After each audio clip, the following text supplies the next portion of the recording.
The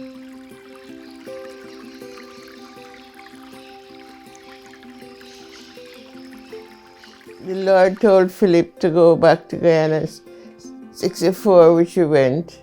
The main vision was to train the young people and from the different areas and send them back to evangelize. And he started with 12, as Jesus did. So they used to come from their different areas to the Hauraruni, get trained, and then they go back so that they could work in their own village. Some of them went abroad, like Winston Lynch. That was the main vision he had, and it used to work. In 1975, I submitted myself to the late Apostle Philip Mohabir and started teaching in the Bible school. Through those years, we've been able to train many who have gone on to serve in other areas. Some have gone overseas, some have become school teachers, some have become business people, some have become construction workers. But the majority of them have become pastors and ministers. The work of the Full Gospel Fellowship is linked to the vision that God gave Dad Mohabir when he was in England. And he came over to start churches. In his book, Building Bridges, he described how God showed him the map of Guyana with many lights blinking in Guyana. And he felt God was telling him to come and plant churches. And he said on his flight to Guyana in 1964, he asked the Lord, how can this be done?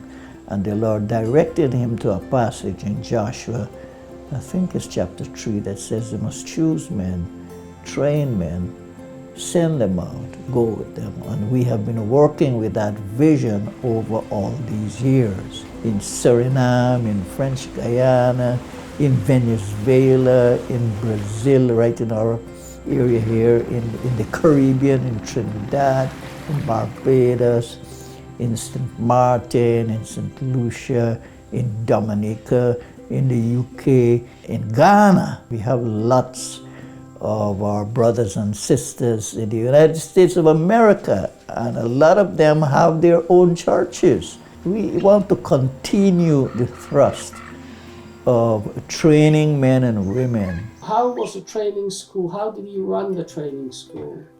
By faith. I remember when somebody came from Sweden and saw how we were struggling, then the Swedes started to support the work. Because some days we didn't even have food, we could feed The students. the students. It was very tough. There was a unity with everybody in Hauraruni. I think everybody was so united. I think Philip was a very good leader, really. And I still miss him like crazy. Oh, Lord. I used to say, man, you're crazy. You know the center? He saw the building, he liked it, and went and lay hands, and we didn't have a penny in the bank to buy the house. But do you know, we bought that house cash. We didn't have to take a mortgage or anything. Somebody provided the money, I can't remember who. So that's one thing with him. Once he knew God had spoken, he just stepped out in faith. I think those in Guyana should really encourage those in Hauraruni, really. I think they should encourage Kishan, you know, and his son, you know, that they don't give up. Well, I would like to know that the Bible school is still going on in Hauraruni. They shouldn't just allow that place to run down like that. They should try to make it up and make it go forward. So our greatest need is for a vehicle.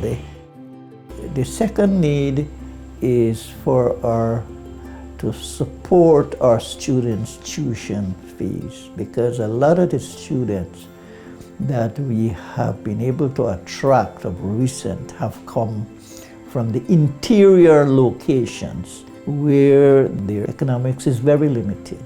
I am thinking in the long term, if we can raise enough funds, that we will make the training available free of cost, provide them with a basic accommodation and with their meals and give them some handout. It will be a worthwhile investment. The other area is that we need to modernize our library. We need proper windows, we need a washroom. In our classrooms, as I said, we need to make them more secure. And then we have the long-term thing, which our leadership is looking at, to see how we could modernize the dormitories.